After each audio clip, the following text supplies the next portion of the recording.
النبی الأمی وعلی آلہ وصحابہ وسلم تسلیما کثیرا کثیرا۔ السلام علیکم ورحمۃ اللہ وبرکاتہ۔ عزیزان ملت، محترم سامعین کرام، آج کا سبق ہے سبق نمبر 129 سیرت پاک صلی اللہ علیہ وسلم کا۔ گزشتہ سبق ہم نے پڑھا تھا انصار اور مہاجرین کا بھائی چارہ۔ 13 سال نبوت کے جو مکی 13 سال گزرے، یہ سارے ہم نے 129 اسباق میں چپٹرز میں پڑھا، اور اب سیرت پاک صلی اللہ علیہ وسلم کا دوسرا باب یعنی کہ مدنی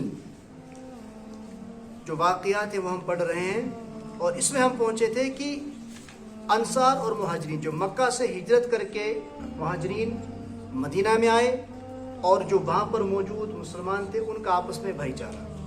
اس میں ہم نے پڑھا تھا کہ آپ دیکھ لیجئے کہ دنیا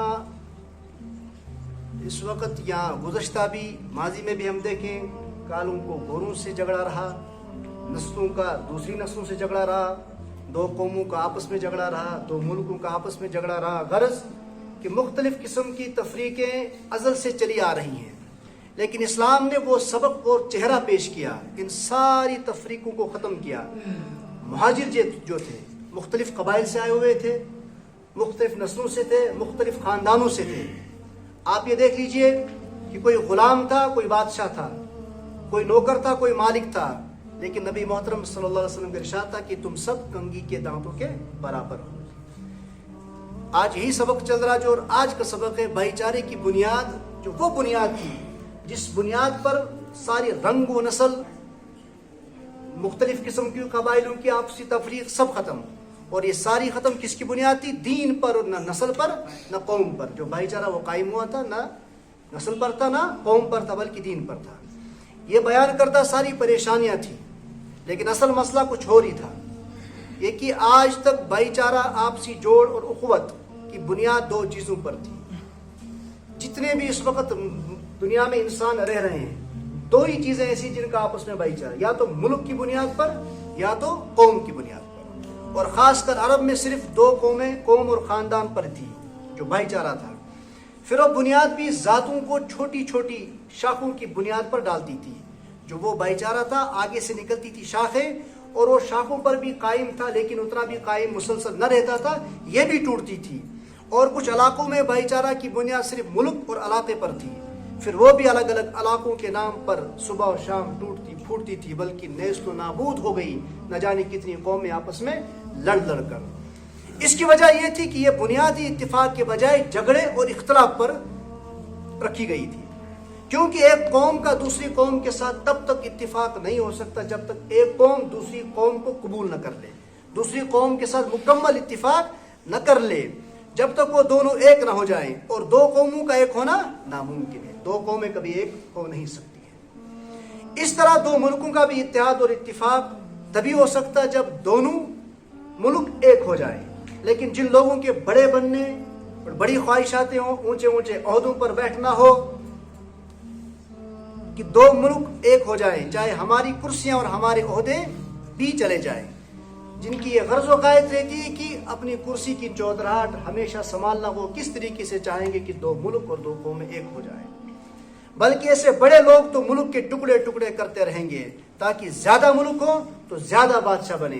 اس کی زندہ مثال آج سے قبل کم از کم 100 سال پہلے کی بھی ہے، 1923 کی، جبکہ اس خلافت عثمانیہ ٹوٹ کر بکھر گئی تھی، اور لالچ دے کر مختلف عرب قبائلوں میں بادشاہوں کو مختلف بادشاہ بنائے گئے، اسی بنیاد پر کہ ہر ایک ملک جو ٹوٹے گا اس کو بادشاہ بنا دیا جائے گا، تاکہ ہمیں اونچے اونچے عہدے ملتے رہیں۔ پھر انسانوں میں اکڑنے، بڑا بننے، فخر کرنے، بلکہ تکبر کرنے کے لیے یہ دو ہی چیزیں باقی رہ گئی تھی۔ کوئی کہتا میں بڑا ہوں اس لیے کہ میں تمیمی ہوں، کوئی کہتا کہ میرے سے اونچا کوئی ہو نہیں سکتا کیونکہ میں قریشی ہوں، بلکہ خاندان اور برادری کے نام پر جو تقسیم ہمارے ملک میں ہوئی ہے وہ تو کوئی سوچ بھی نہیں سکتا۔ اللہ اکبر۔ اسی طرح کوئی کہہ رہا تھا میں سب سے بڑا ہوں کیونکہ میں دنیا کی بڑی طاقت ایران کا رہنے والا ہوں، کوئی کہہ رہا تھا میں سپر پاور روم کا ہوں جو دنیا کی سپر پاور ہے، لہٰذا میرے جیسا کوئی نہیں ہو سکتا۔ ایسے ماحول میں سب سے بڑا سوال یہ تھا کہ اسلامی اور مسلمانی معاشرہ کی بنیاد کس چیز پر رکھی جائے۔ اب یہ سوال ہوتا تھا کہ اس وقت کس طریقے سے اور کس چیز کو بنیاد بنا کر بھائی چارہ قائم کیا جا سکتا. سبحان اللہ. جناب رحمت عالم صلی اللہ علیہ وسلم نے خدائی حکم کے مطابق اس کی بنیاد صرف اور صرف دین اسلام پر رکھی. یہ صرف زبانی کہنے کی بات نہیں تھی بلکہ عقل دنگ رہ جاتی ہے. شیطان سر پیٹتا رہا اس وقت جب یہ بھائی چارہ قائم ہو گیا. حسد، ضد، بغض، عداوتیں ساری سر پیٹتی رہیں جب اس وقت یہ اتحاد اور یہ بھائی چارہ قائم ہوا. بلکہ ایک ہی دن میں 45 مہاجر انصار کو حضرت انس رضی اللہ تعالیٰ عنہ کے گھر میں رکھ کر انصاری کے بھائی بنا دیے گئے.